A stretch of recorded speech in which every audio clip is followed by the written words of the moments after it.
Welcome to another episode of The Bar is Ankle High. I am Garrett. I'm Katie. Today... Oh, I'm sorry. Go ahead. Sorry. I was just going to say, this is episode 6. Yes, episode 6 in our ADHD series. And a couple more of these for you. A few more episodes on these, and then we'll move on to some other topics. Planning some spoopy things for you for this Halloween season. We're very cool. So today, before we get into content things about today's topic, I do want to briefly touch on something we discussed last week. And Katie asked me a question that I didn't have an answer to. So to follow up on the concrete mixing truck situation, Katie asked me what makes it spin. It turns out, because I definitely did not go onto YouTube and watch multiple videos on concrete mixing trucks. No, that would be crazy. That would be a crazy thing to do. I guess we could call this the weekly hyperfixation item. It's true. There is a hydraulic pump at the base, and it spins the drum, and then the drum at the top, there's bearings, and they keep it on track. There's also an external water tank that feeds water with a hose up into the drum. So it doesn't get dried? Yeah, so it keeps it the perfect wetness, and then there's... I would love if you never said that phrase again. And Seeing then as I am covered in wetness from your bidet. It would be worth mentioning Katie had a very unfortunate accident in our bathroom. Listen, the toilet tried to eat me. There was nothing I could do. But the good news is that Garrett does not need to mop for at least a month in that room anymore. I can't say I haven't done the same thing, so no judgment. I mean, if the listeners judge you, that's totally their thing. It's not on me. Yeah, I only had a moment of thinking that I was projectile pissing on myself.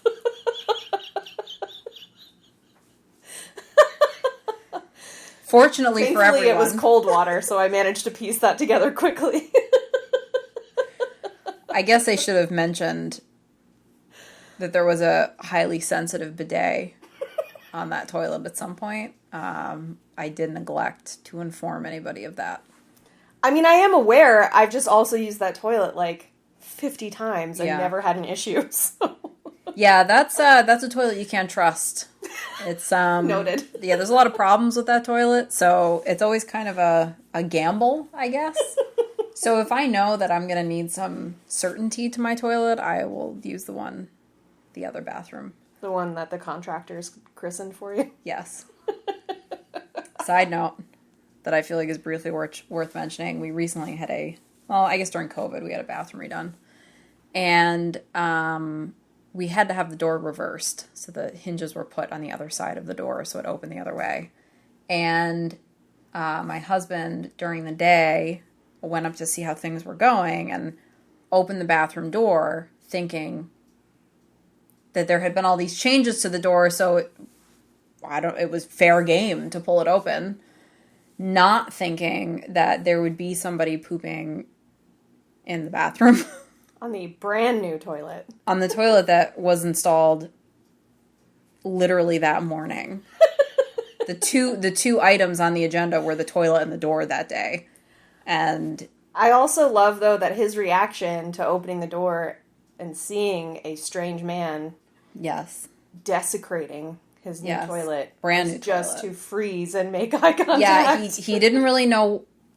I think it was one of those, it's taking your brain a second to process what you're actually seeing. So he just opened the door and made eye contact with this man.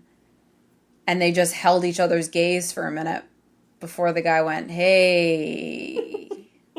But in that minute of silence, angels sang, the skies opened.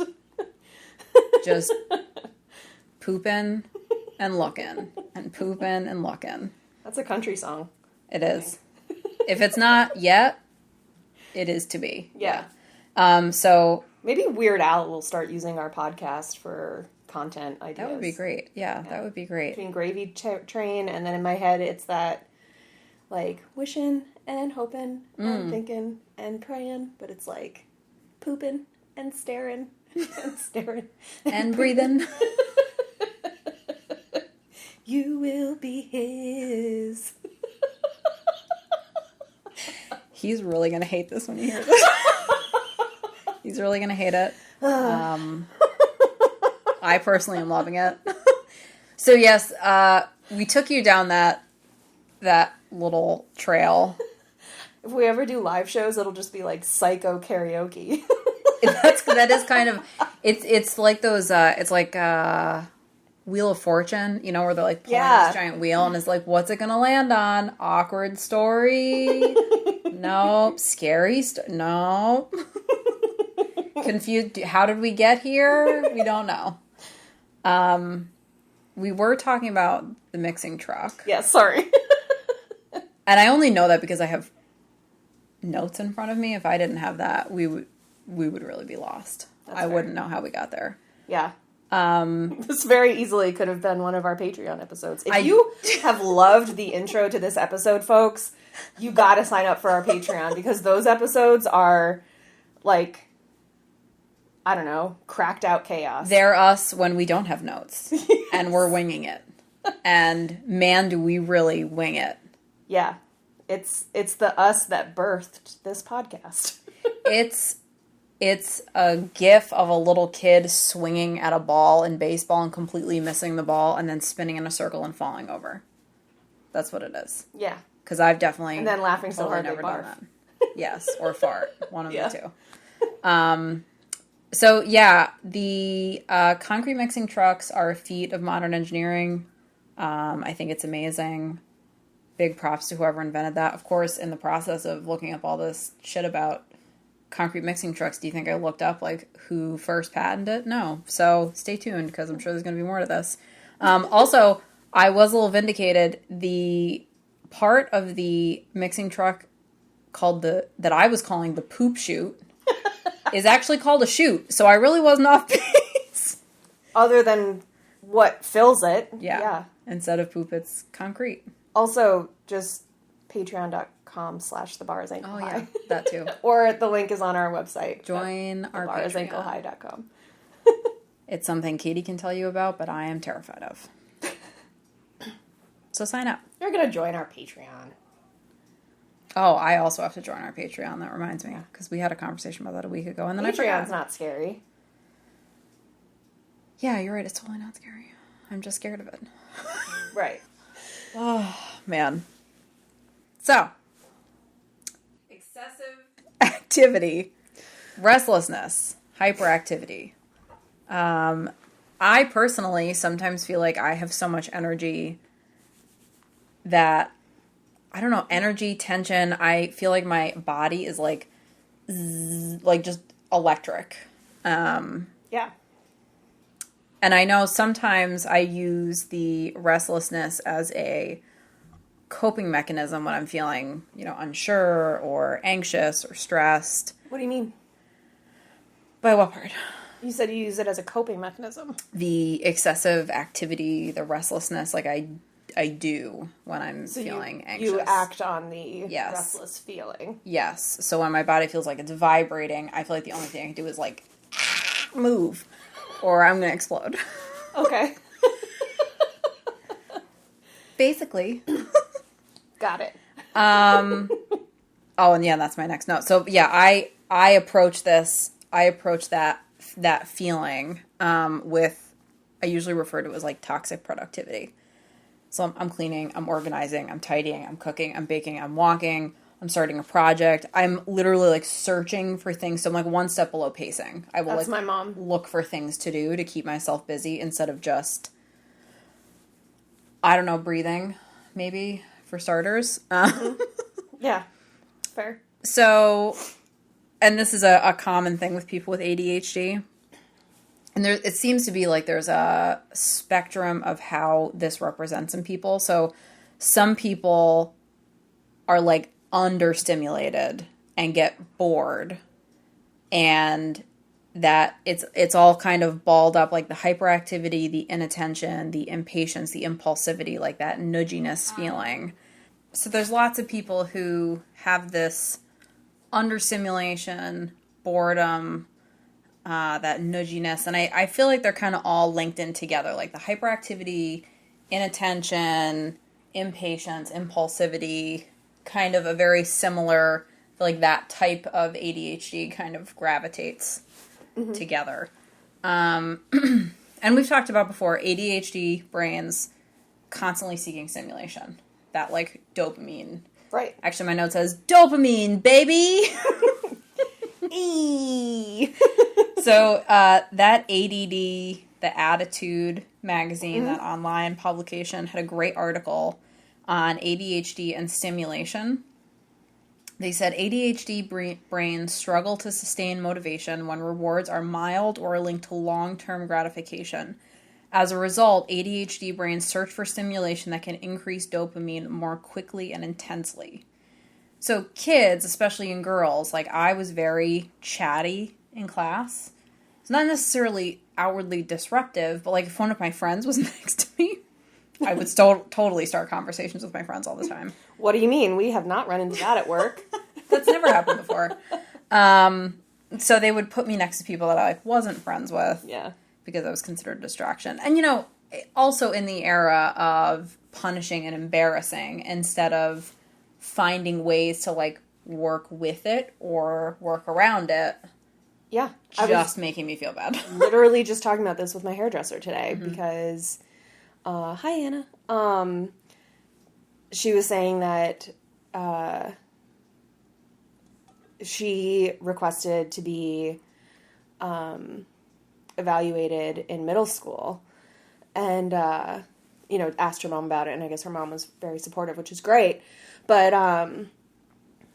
you know, I was saying how my brother and my mom have this excessive activity side of ADHD, like, very clearly. My mom does the over-cleaning thing that you do. Like, by 7 a.m. every Saturday morning, vacuuming, dishes, everything. So, like, I'm naturally a morning person because I was never offered the opportunity to sleep in. But, like, I'll get up. I just won't do anything for 3 hours. Like, I still don't do any of my chores until, like, 9 or 10 a.m. Yeah. But I can't sleep in. And I think it's because my why. body was like, no, you can't You're do doing it. what? Right. But my mom always did that all the time. But I was telling my therapist, I was telling my hairdresser. Sometimes the same thing. Yes. That I think part of why it took me so long to be diagnosed is because comparatively, I was not super like hyperactive physically. But I said to my I said to my hairdresser, that I would always get in trouble for talking in class and get separated from my friends in class, like constantly. Yes. But I think every report card. Yes. But I was like, you know, not for nothing, but it is kind of like the patriarchy being like, well, girls are just chatty. Like, it wasn't seen as like a sign of ADHD or a sign of something else going on. It was like, girls are just gossipy. Yes. And they use that. The stereotypical symptoms are all really geared around boys' symptoms. They're not like daydreaming. Girls and ADHD, that's like a cornerstone. I mean, I still do it, but especially as a kid, oh my God, looking out the window and daydreaming, or looking at a piece of paper but not thinking about, what I was looking at. Daydreaming all the time. I've told you this before, I'm pretty sure, but I got in trouble in 7th grade in my English class because that thong song was popular at the time.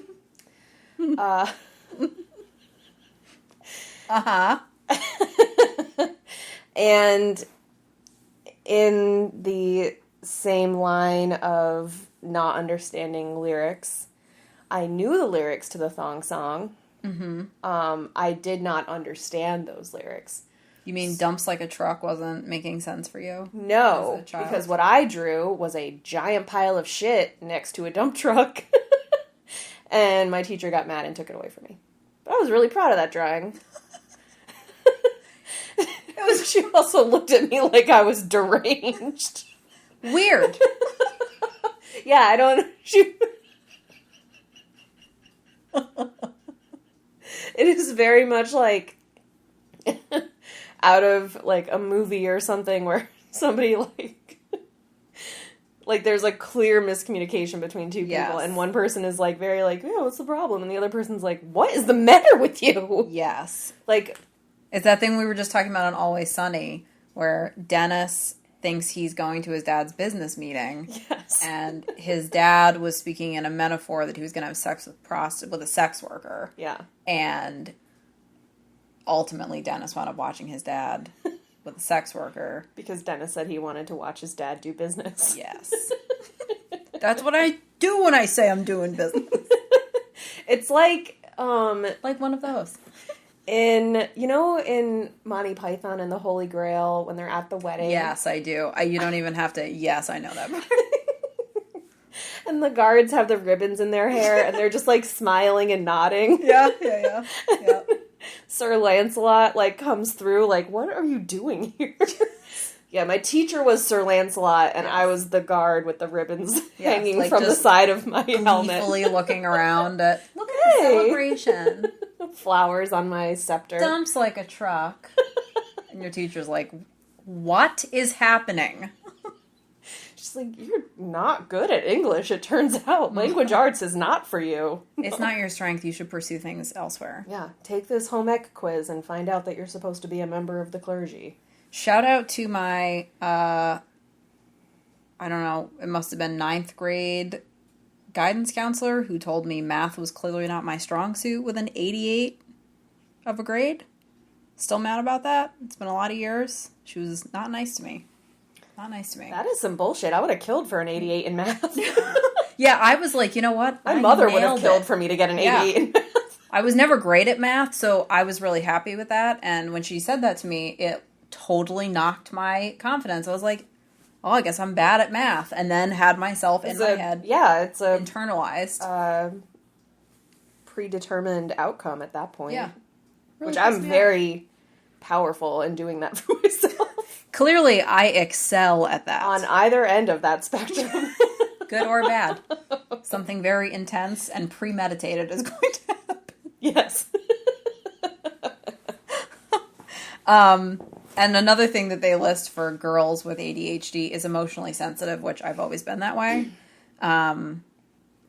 There was an article so that kind of like led me down this bit of a side quest here about girls and ADHD and the differences. And a couple of like high points that I did want to mention. One is there was an article on the National Library of Medicine. And when I'm saying girls and women, I'm talking like cisgender girls and women. ADHD symptoms can be exacerbated by hormonal changes during menstrual cycle, pregnancy, and menopause. And hormones can also impact the medication that you're taking. It can affect the efficacy, but when I tried to figure out in what ways, they were talking about estrogen and progesterone. But then it got very confusing figuring out who was the control group, who was the ADHD group. So they were saying that estrogen and progesterone that AFABs normally produce during their monthly cycle will augment the efficacy of ADHD medication. And impact the severity of your pre-existing symptoms of ADHD. Interesting. Yes. And... which we talked about this. That's some bullshit, by the way. What the fuck? Yeah. I mean, it's kind of like how none of these medical trials are, like, even done on women a lot of the time. So we're just basing things on standards for, like, male cisgender bodies. Yeah. The studies that I've read have not delineated between male and female participants for the most part. Which is nuts, because the symptoms are very different. I mean, lots of overlap, sure, but there are some distinguishing. Yeah, and I do wonder if I saw something actually on the National Institute of Mental Health's website, they were like, you can volunteer to be in a study. And I'm like, you should probably be eliciting more participants. Like, maybe reach out to people's physicians and say, hey, if you have a patient that you think we should include in this study about ADHD or ADHD and menstruation or whatever. I don't know how that works, but listener, if you happen to be in those fields. If you work in the, I don't know, medical study field. Right. Hey, work on testing anything on women. Maybe something instead of nothing. And stop accepting side effects as the norm for women's medications. Oh, bad side effects. Like life-disrupting side effects. Yeah. It's some bullshit. Yeah. I'm really sick of hearing that every time I take a medication, I'm going to have a stroke. Yeah. Or it might impact my menstruation. Real casual. Or you have a side effect and you ask about it and everybody's like, yeah, dummy, you didn't know that it did this? No. Yeah, shockingly, I did not read the encyclopedia of information that the pharmacist handed me with this fucking booklet. Why would I? Turns out, I'm not the medical professional in this scenario. Yeah. As I told my math teacher in high school, and it has frequently come back to bite me in the ass, I'm going to be a lawyer, so I don't need to worry about math because I'll just hire an accountant to do it for me. Again, there we go with that. In a similar way, I hire a doctor and a pharmacist to read this shit for me. I also hire the numbers guy. Yeah, because I don't number. Update, I do have a CPA. And I've had one since I was 17. So joke's on you, math teacher. I'm also not building roller coasters because I feel like that's one that they used to sell people a lot. Oh, if you build roller coasters, you need math every day. Did you ever get that? No. Oh. Did you tell somebody that you wanted your job to be roller coaster builder? No, just that I didn't like math and I did like playing Roller Coaster Tycoon on my computer as a kid. I never had that game. Oh man, I fucking loved it. I loved it more than The Sims. I played the fuck out of The Sims. I got back into The Sims a few years ago and I had to step out very slowly and back away from it. I tried to play it on my phone recently. It's not the same. It's not. I don't like it. Also, there's no cheat codes. What the fuck? Yeah, that I can't Rosebud my way to money, which sounds so dirty in the days of OnlyFans. If I can't just mash that Rosebud key 100 times and get myself $1 million. Smash that Rosebud and subscribe. While we're at it, follow us on social media. We did on a previous episode talk about emotional dysregulation. That was one of my episodes. Yeah. Turns out that is a very common symptom with women and girls. And it's worse. It's more pronounced in women and girls than it is in... That makes sense, because I also feel like women and girls are taught to sit still and... Totally. Hyperactivity or activity in general from young boys, is accepted as the norm. Right. So... It's certainly not as extreme as, the Duggars and their fucking blanket training bullshit, but, horrific. I do think that we, for better or worse, teach girls quiet hobbies historically. Yes. So it's a lot harder to fit us into categories when it comes to classic, in the largest quotes, classic ADHD symptoms. Because I don't feel like I'm very hyperactive. I didn't think I was until we did this podcast, and it turns out, surprise, I was like, for sure, I am inattentive. Inattentive is that's my thing. Short attention span, trouble focusing. That's my symptom that I associate with the most. And then when we looked at the inattentive versus the hyperactive versus or I'm not sure if it's actually hyperactive versus the combination, I was like, joke's on me. Turns out I'm hyperactive too. I don't remember being hyperactive as a kid, but my hyperactivity was in daydreaming. It was in talking to people. I mean... I was for sure the class clown, I think. Yeah. But very proud of it, so I didn't see it as a problem. And I always wanted to do really well in sports. Like, my 5th grade class, we played kickball every day, and our teacher was the pitcher. Yeah. Like, every day. Snow. The only time we wouldn't play was the rain. And so we each had teams, and, like, fuck, I wanted to be the best. Like, I got really good at it, and I also got pneumonia from it. But turns out you really should wear winter coats, kids. Even if you're hot. So we also primarily did kickball. Can I tell you? Yes. I did not become an athletic person until adulthood. As a kid, I was not athletic.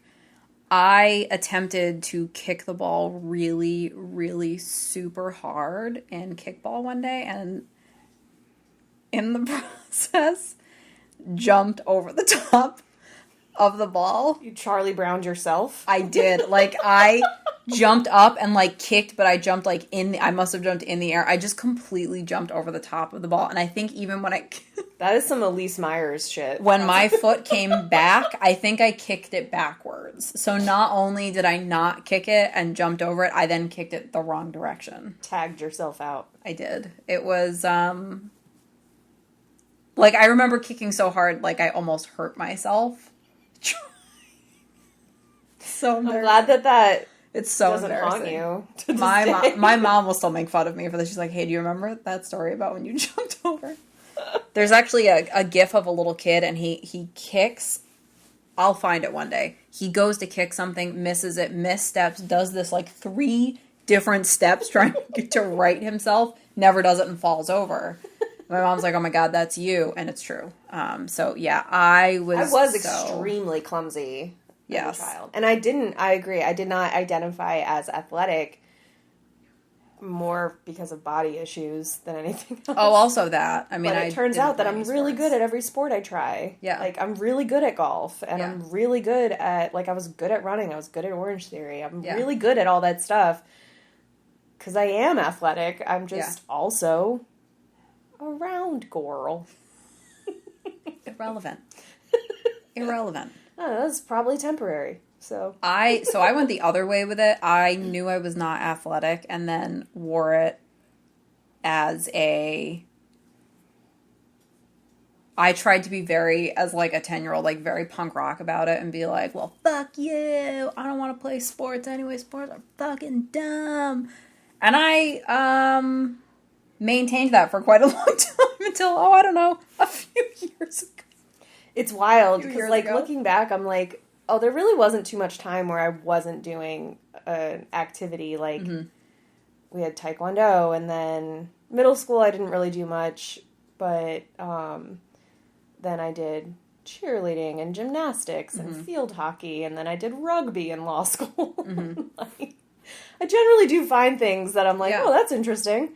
And I do that now. Yeah. I just never did that as a kid. But I think also I was very self-conscious of being, like, a chubbier kid and, like, not being as athletic. So I then, like, completely shied away from it and didn't try anything and didn't put myself out there and was, like, very shy as far as... I mean, I think in some ways I still am. Like, I still want to do several dry runs of something on my own before I do anything with anybody else, because I want to feel like I have some competence, because I'm still, like...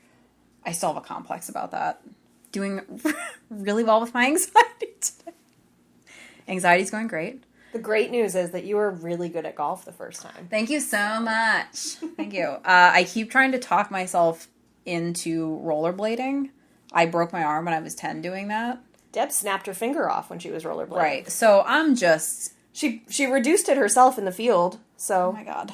Yeah, see, It was sideways, like major pain. Yeah, helps people forget how their leg is broken. Yeah, I just feel like the chance of me really seriously hurting myself on rollerblades is very high. Oh, she blames that break on the fact that she was wearing wrist guards, because that's where her hand snapped. Yeah. Because of the ridge on the side, rather than maybe her hand would have, like, rolled or crunched a little bit. Yeah, that's what she blames it on. And I was like, or you were feeling yourself. Yeah, like, I fell backwards and, like, landed, like, flat, and then, like, broke my growth plate in my wrist. That's why you're short. That's what did it. That sealed my fate. She has one T-Rex arm. And then the other one is regular. Yeah. I'm kind of like one of the toys that lived in Sid's room in Toy Story. So yeah, I just rollerblade. Yeah, they probably could. They did use a skateboard. Or spider legs. Yeah. So yeah, I just feel like my chance of injuring myself, even like on my road bike, I get concerned because I am afraid that, man, like one very small thing can happen, and the bike weighs like 15 pounds. Like we're both going, and you have like a fancy pants bike. Yeah, it's like a road bike. So it's super lightweight, and it's like if you turn your head, the thing jerks. So you really have to be like really with it when you're like really paying attention, and it just can change like so quickly, especially if you're going fast. So all I can think is, man, like one thing, and I'm gonna like break my collarbone, and then everything's gonna be a problem forever. I think I would really, like, I have my bike from when I was a kid. It definitely needs new tires. But I think I would really enjoy just riding my bike on a trail. Mm-hmm.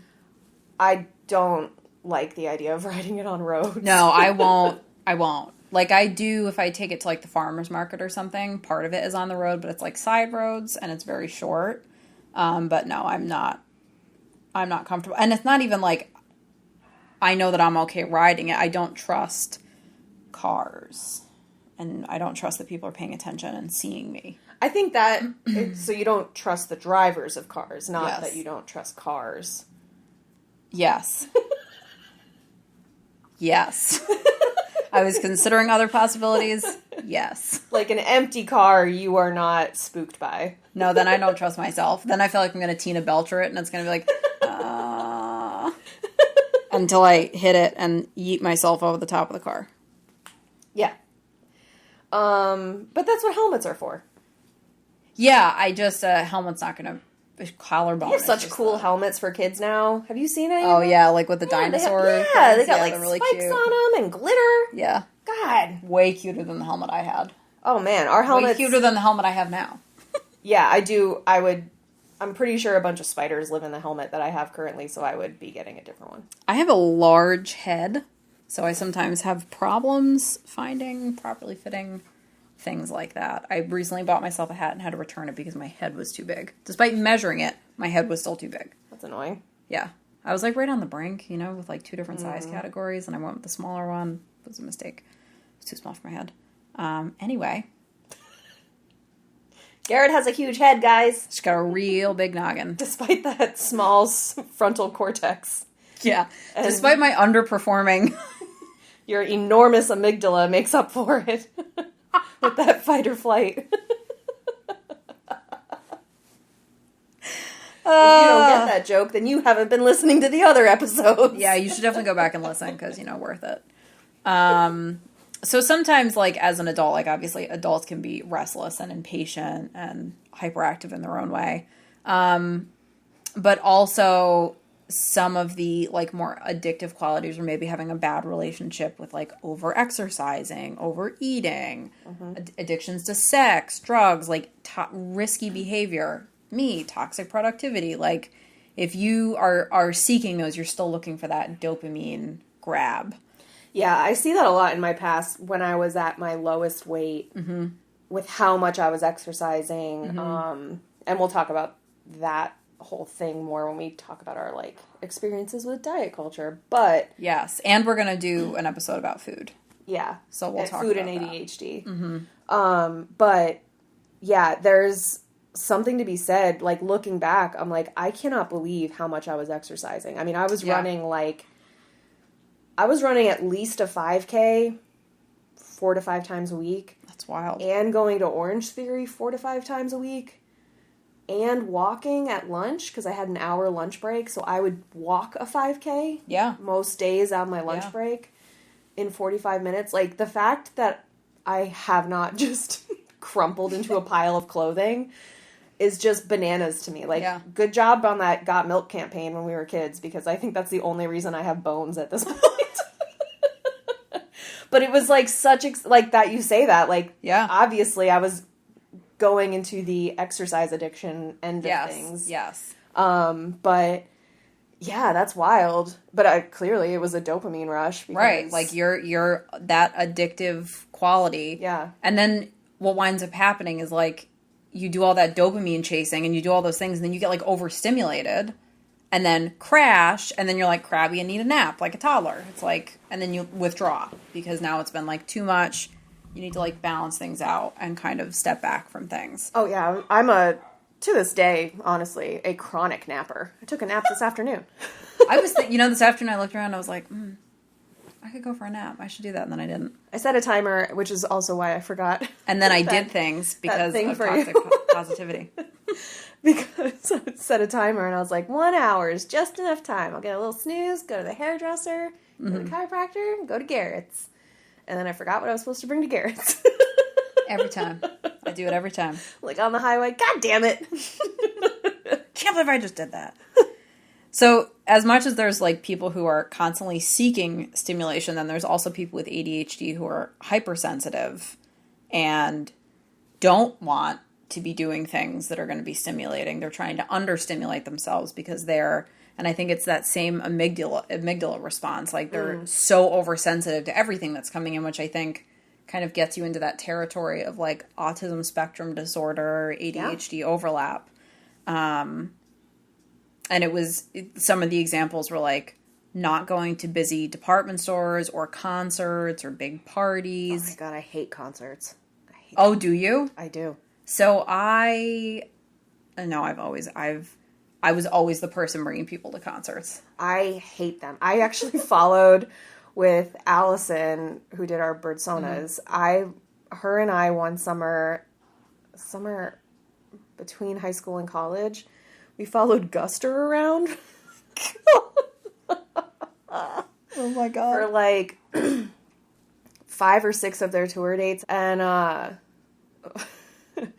ended up backstage in Vermont, like got invited backstage to their meet and greet thing without passes. It was real wild. But there was one show, I think it was in Portland, where it was just, what's it called where you don't have seats? Standing, like the standing general admission tickets? General admission, yeah. Ray LaMontagne was opening. I've seen him a few times. And we were literally at the stage, like looking up their nose holes.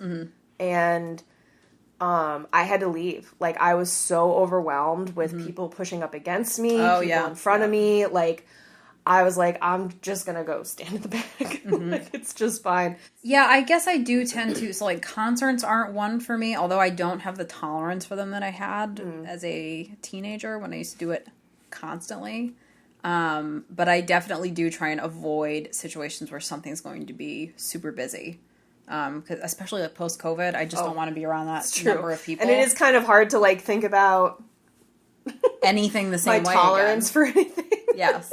Because like the breath mint story you were telling me earlier, where somebody handed you them from his hand. Do you want a breath mint? Like gross before COVID, after COVID.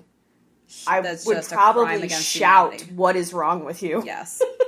I actually went to a concert one time. I saw the Dropkick Murphys at this really gross, scuzzy, hole-in-the-wall place where the pipe on the ceiling used to leak and drip on your head, and the toilets would overflow onto the floor. It was great. God, it's like one of their album covers. And I was like in the pit with one of my friends, and we were both like petite, and really it was a lot of like really rowdy, big, drunk dudes. Yeah. And it was getting like a little rough. Oh, yeah. And we were like right up front. And I used to go to these concerts and go right up next to the speaker. And I don't even want to think about the damage I have done to my hearing. I wear like those special concert earplugs now when I go. But I used to just like, I couldn't hear for days after that. So anyway, standing in the front, and somebody jumped off of one of the amps and along came Polly'd me. Like I got sweaty body and I got like kicked in the face.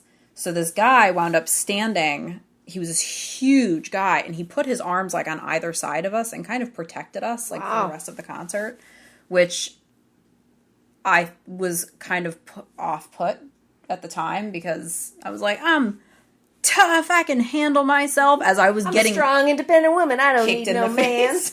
Yeah. He's like, ma'am, I just saw you get kicked in the face. Just calm Blood down. streaming out of your nose. I'm fine. Somebody else's sweat on me and like... Yeah, I mean, I feel like that could have groped. gone the really gross, rapey way, or Yes. the way I think he intended it, which was just like... And he really these did, girls like, are way out of their depth. like, people were, like, definitely pushing from behind, because they were just, like, really... I mean, you have a bunch of it's a drunk, lot sweaty of it. dudes. Yeah, it was just a lot. And he really, like, kept us... So, I don't know. If this guy ever hears this, there was two little girls that you protected almost 20 years ago at a Dropkick Murphys concert. Thanks so much. So, yeah, there are people... Excessive activity. that don't like the overstimulation of loud concerts. Yeah, that would be me. Big parties. Yeah. And it is, I guess, like, when I think about this, it is weird that I do like concerts so much, because I tend to go towards this, I'm overly stimulated by things, and I tend to be on the hypersensitive. And you've mentioned that this. several times. Yeah. Sounds especially. So yeah, it's just kind of funny. Yeah. I can do better as long as I'm not in charge. Like... Like, if somebody's got, like, one of those leash backpacks for me, and I can just be tethered to them and, like, taken from place to place, it's a lot easier for me, because then I'm not trying to, like, regulate my reaction to my surroundings and manage, like, where we park, where, like, where are the exits, where's the bathrooms, this, that, and the other. So if somebody else is in charge, my tolerance threshold goes way higher. Gotcha. Especially if I don't have to drive somewhere. So as long as you don't have to think, you're fine with overstimulation. Yes. You're like, as long as I just have to breathe. No, that's too much. Stimulate me less. Too much. Ah! Never mind. Now I'm in a bad mood. I need to go into the Amazon silence cube. It's time to go scream to the void. I've been overly stimulated by life. Life has been too much. Obviously, we know that for almost anything you read with ADHD, they're going to say medication, exercise, sleep, mindfulness are like the things to use to deal with those symptoms. And ways to, they're really ways to help your brain rest so that then you're focusing better is like ultimately like the trickle down of that. But another thing that I read specifically with restlessness and hyperactivity is green time, which literally just like time in nature. Yeah, I read that in some things too. And they said and I guess I started doing this I did this like backwards, like started walking and then realized that it was beneficial for ADHD. Yeah, you hate using a treadmill. I do. I really like being outside and getting fresh air. But walking, really being outside, allows your brain to kind of like float. So instead of constantly trying to keep myself focused or keep myself on task or, okay, what am I doing next? Okay, what am I doing with this? It allows my brain to kind of rest and just wander. And I'm not trying to make myself do anything. I'm just letting my brain it's like it's an act of rest. Mm-hmm. It's turned on and it's kind of floating along and my thoughts are trailing, but there's no point to it, I guess. So they were saying that it's great to do, especially right before you're going to focus. So like right before we started doing this, I went for a walk and then Katie got here and I had a sweat mustache because I couldn't stop sweating. So that was fun. Turned me on. That's why I needed to hose flattering. myself off in your bathroom. The fact that your hair was slicked back and you looked like a fetus with a sweat mustache was really attractive. And worth mentioning, chad.org, which we've mentioned 1,000 times, did have an article on green time, and they went through a list of health benefits just spending time outside. You don't even have to be doing anything. Literally just spending time outside improves short-term memory, which we know ADHD is. I mean, this is for everyone, but we know that's a problem for ADHD, that working memory. Reduce stress levels and lower levels of stress hormones, which can impact heart health and weight. Improvement in eyesight among kids, which I had no idea. Improved immune function, improvements to mental health, decreased risks for depression and anxiety, and increased natural vitamin D production, which is linked to like a whole slew of other health benefits. So ultimately, it doesn't matter what you're dealing with, just go outside. Yeah, one of my favorite things that I do whenever we go to the Cape is especially if there's like a rainy day, I will sit on that front porch and read my book in a rocking chair for hours. Oh yeah. And it is one of my favorite things. Like I'll sit out there with my coffee. Like I don't care. The rocking of the rocking chair plus like just being outside. Yep. It is the best. I do that in the morning a lot. On the weekends, I take my coffee on and just sit on the deck. That is one of the biggest downsides to my current apartment is that I don't have a balcony. Yeah, that sucks. That's something that I would be doing a lot of. Oh, yeah. For sure. It's so nice in the morning. And really, like, I notice going for a walk. I really try and walk, like, during the day. Yeah. At work. But for sure, walking before work, it, like, completely wakes me up.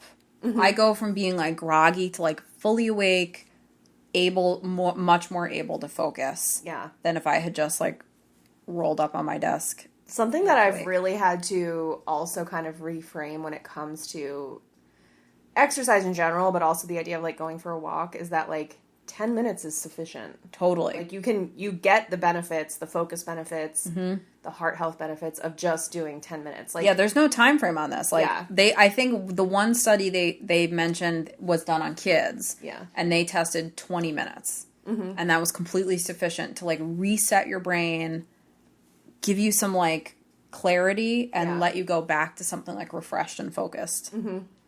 And the other thing I read, and I'm going to have to find the source. It might have been a video that I saw. He was saying, and there's, like, a technique for it, but you don't have, like, a set. Some people will do, okay, I'm going to work for 30 minutes, and then I'm going to take a 5-minute break, and then I'm going to work for 30 minutes and a 5-minute break. That does not work for me.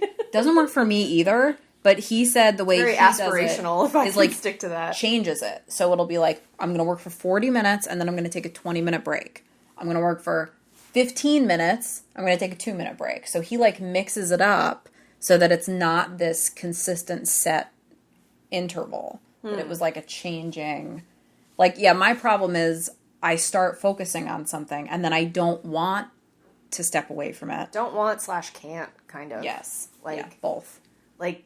I mean, it happens to me so often at work. It happened to me on Tuesday at work where I was, like, literally doing the pee-pee dance at my desk, like, shifting from side to side, had to pee so badly, and then I was like, okay, all I gotta do is print these envelopes, and then I gotta stuff them, and I was like, could you just go pee? Like, what is the problem? Yes. Like, holy hell. Oh, yeah. I'll sit up and I'm like, oh my God, I'm hungry. I have to pee. Like, I'm sweating. I'm uncomfortable. My leg's asleep. I'm like, what? It's like waking up from a coma is how it feels sometimes. Yeah, it was just like, it cracked me up because I was like literally like dancing, like hopping from one foot to the other trying to print these envelopes. Like, I do that all the time. That was so urgent.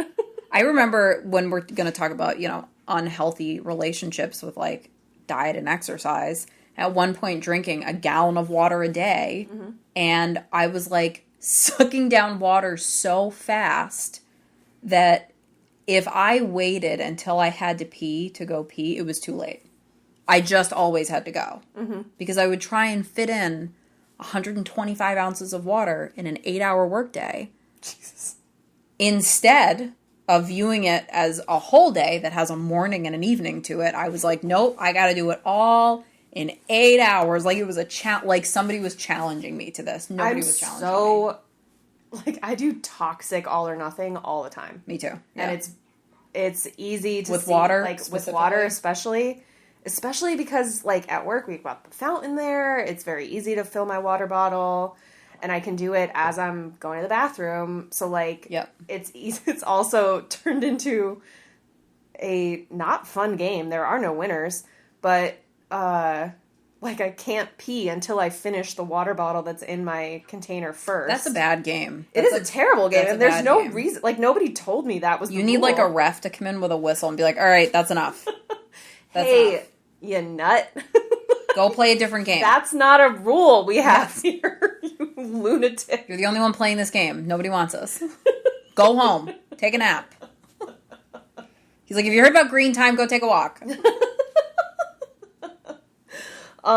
Yeah, no, it's so ridiculous, but like I catch myself doing that, and it's almost like it's that swing into the other direction of like, oh, well, in order to be efficient, rather than doing 2 trips of one to the bathroom and then a separate trip 10 minutes later to get water, I'll just do all one trip. And so in order to do all one trip, I have to, be on the cusp of incontinence. Yes.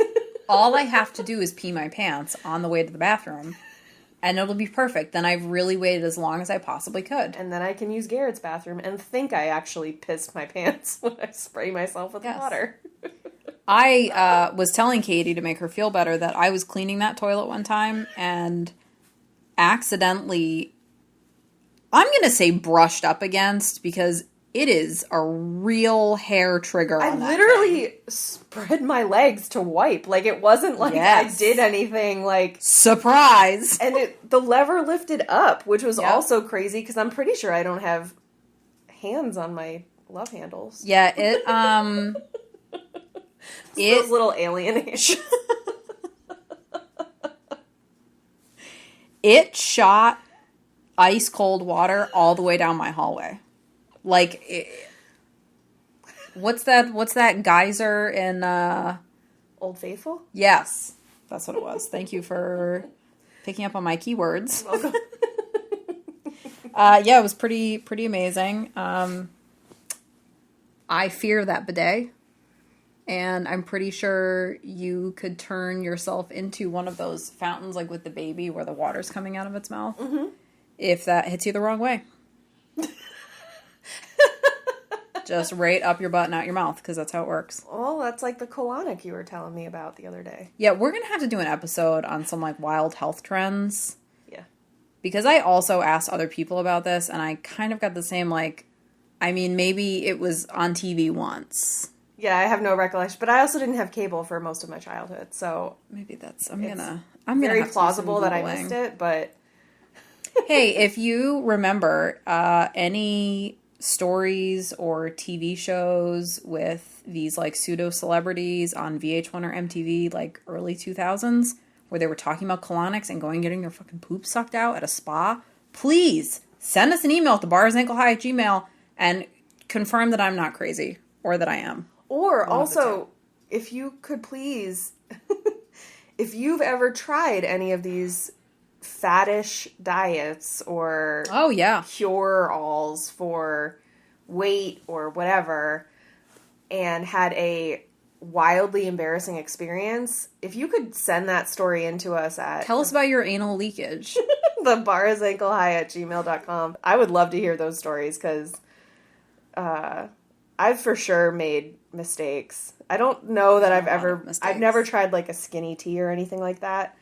But I think I just didn't try it out of spite, because the Kardashians were like peddling it, and I was like, fuck them, I don't want them to get my money. Yes, which is why I keep putting things from Skims in my cart and then deleting them.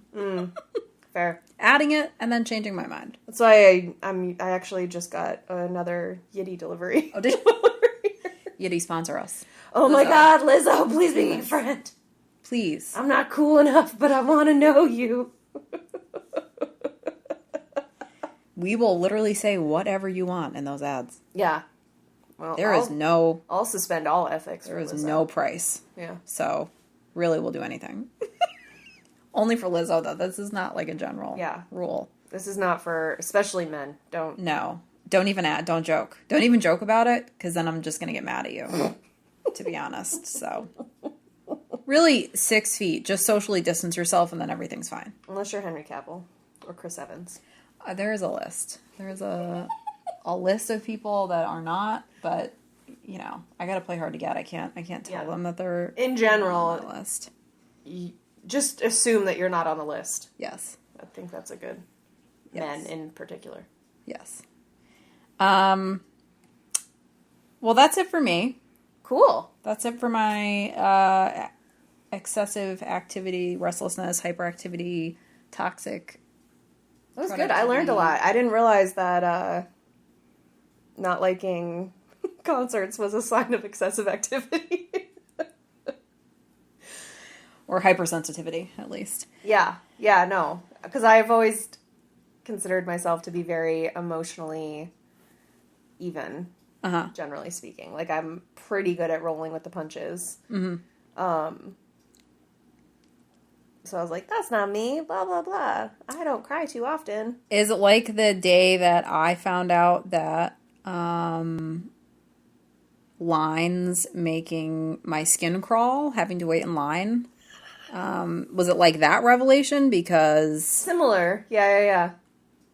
That revelation almost made me crawl out of my skin, ironically. Yeah. So, turns out we've learned a lot about ourselves in this process. Let us know what you've learned about yourself. Yes, I would love to hear some feedback. See if anybody else is experiencing some of the same things that we are now, in retrospect, piecing together and are horrified by. Be sure to come back next Thursday for more hot goss on this topic.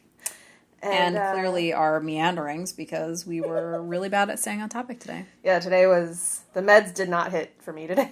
No, and evidently. I'm continuing to raw dog life, so Here we are. But you can always, email us your topic suggestions, and I make sure to reply to everybody on social media who's not a bot. So leave us your comments. Tag us when you listen to your screenshots. Tag us in your screenshots, and we'll share them to our page.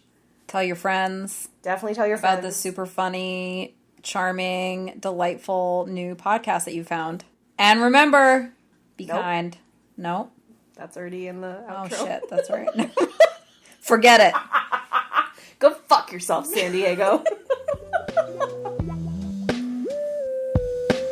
Thanks for tuning in. We'll be here next Thursday with a brand new episode to delight your brain juices. Until then, the best way to support us is to leave us a 5-star review on Apple Podcasts and like and subscribe wherever you listen. You can follow us on Facebook and Instagram at The Bar is Ankle High. And if you want to help us grow the podcast even more, you can subscribe to our Patreon at patreon.com/thebarisAnkleHigh. Patreons get exclusive Patreon-only episodes, monthly horoscopes written by yours truly, and access to our secret members-only Facebook group, as well as added to our close friends list on Instagram. We have a lot of fun over there, and we would love for you to join us. Until next week, remember to be kind to yourself, because the bar is ankle high.